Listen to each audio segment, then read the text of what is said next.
Olá pessoal, tudo bem com vocês? Voltei aqui com mais uma aula de língua portuguesa para você. Falaremos hoje sobre as figuras de linguagem. Mas antes, se você ainda não for inscrito, já se inscreva aí, deixe o seu like, ative o sininho e, se puder, compartilhe este vídeo. Nós já temos aqui no canal uma aula que explica tudinho sobre 4 figuras de linguagem: a metonímia, o eufemismo, o pleonasmo e a hipérbole. Dá uma corridinha lá depois para conferir. E esta, então, é a nossa segunda aula sobre as figuras de linguagem. Retomando, as figuras de linguagem são recursos estilísticos que são utilizados para gerar novos efeitos nos discursos. As figuras de linguagem, elas atribuem novos significados às palavras e desta forma ampliam as ideias que nós pretendemos transmitir. Mas é importante você saber que as figuras de linguagem são recursos utilizados na linguagem conotativa. Ou seja, você não pode utilizar figuras de linguagem na sua redação, por exemplo, ou em textos jornalísticos, porque as figuras de linguagem são utilizadas em textos com sentidos figurados, sentidos subjetivos. E a primeira figura de linguagem sobre a qual falaremos hoje é a comparação.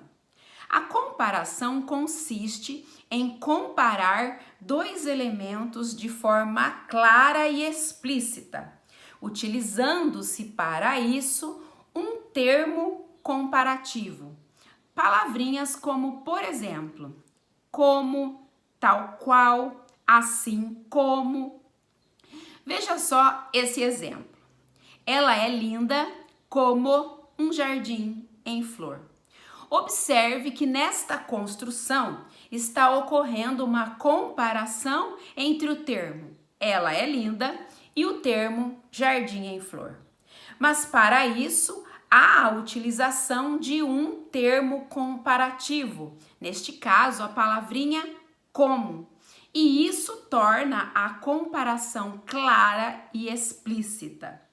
Agora veja um trechinho dessa linda música de Chico Buarque, a música Construção. Amou daquela vez como se fosse a última, subiu a construção como se fosse máquina. Observe que nesta canção também foi utilizado um termo comparativo, ocorrendo-se assim a figura de linguagem chamada comparação. E essa é a diferença entre comparação e a próxima figura de linguagem, a metáfora. Enquanto na comparação há a utilização de um termo comparativo, na metáfora não. Vamos conhecer então agora a nossa segunda figura de linguagem, a metáfora. A metáfora também consiste em estabelecer uma comparação entre um elemento e outro. Mas esta comparação ocorre de forma implícita, ou seja, sem a utilização de um termo comparativo. Veja só este exemplo. Para proteger o filho, a mãe é uma leoa. Observe que neste caso está ocorrendo uma comparação entre mãe e leoa, mas uma comparação que ocorre de forma implícita, porque não há a utilização do termo comparativo como, por exemplo. Veja só este trechinho da canção Fogo e Paixão divando. Você é luz, é raio, estrela e luar. Perceba que nesta canção é utilizado esse recurso estilístico chamado metáfora. Há uma comparação, mas uma comparação implícita, subjetiva. E a nossa terceira figura de linguagem é a antítese. O prefixo anti significa direção contrária. Portanto, este recurso estilístico consiste na aproximação de dois termos com sentidos antagônicos, ou seja, com sentidos com significados opostos, contrários. Mas no caso da antítese, a ideia é plenamente possível. Veja só o exemplo para você entender melhor. Chorei de tanto rir. Observe que neste exemplo há a presença da palavra chorei e também da palavra rir. São duas palavras com sentidos, com significados contrários. Mas observe que é plenamente possível alguém chorar de tanto rir.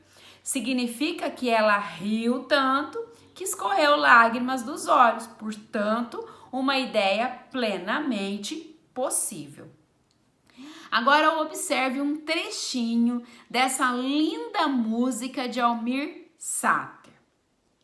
Ando devagar porque já tive pressa. Levo esse sorriso porque já chorei demais.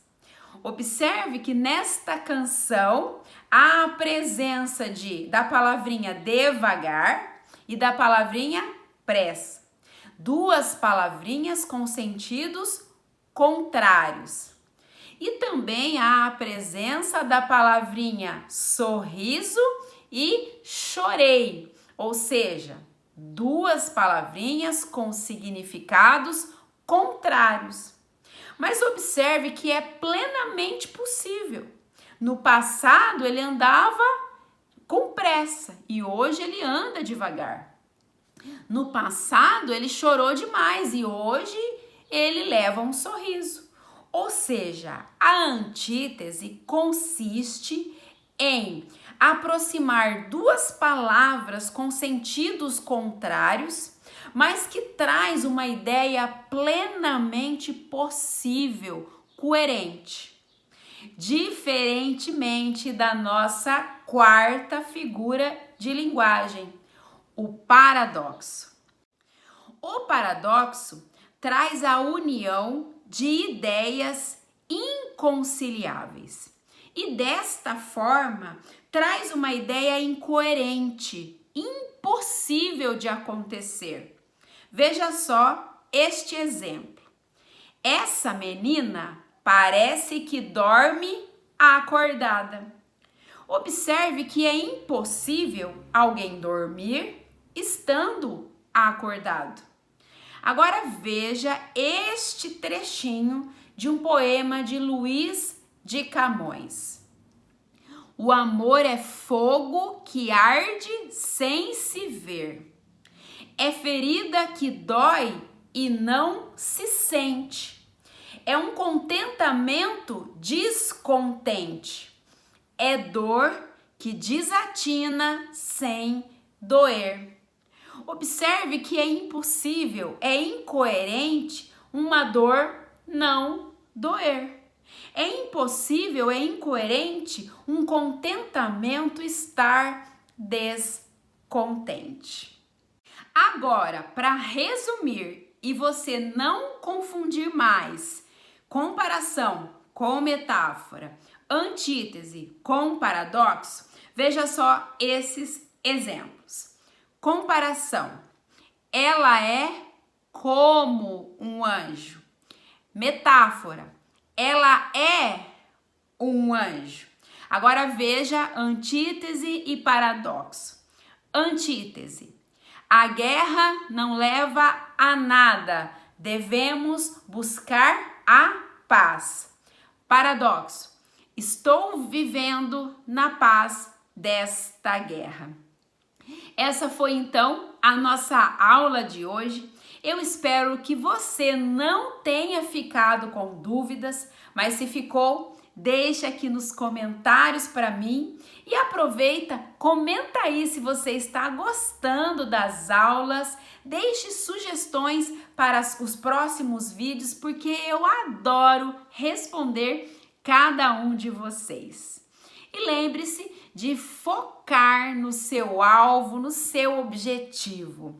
Como diz a peixinha Dory, continue a nadar, continue a nadar. Não importam os obstáculos, foque no alvo e continue, continue, continue. E eu tenho certeza que você vai chegar lá onde o seu sonho está. Um abraço da professora Vilma e até o próximo vídeo.